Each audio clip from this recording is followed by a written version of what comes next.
You ask Tiger to solve. This deals with linear equations with one unknown. The final result is x equals -15.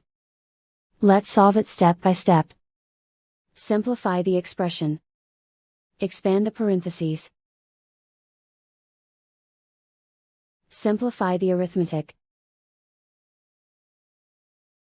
Expand the parentheses. Simplify the arithmetic. Group all x terms on the left side of the equation. Add 2x to both sides. Group like terms. Simplify the arithmetic. Group like terms.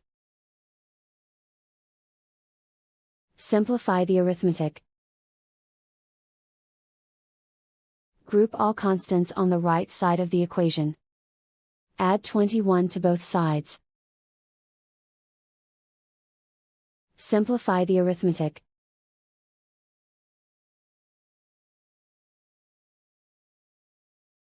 Convert the x into a positive number. Multiply both sides by -1. Remove the ones. Simplify the arithmetic. And so the final result is x equals -15.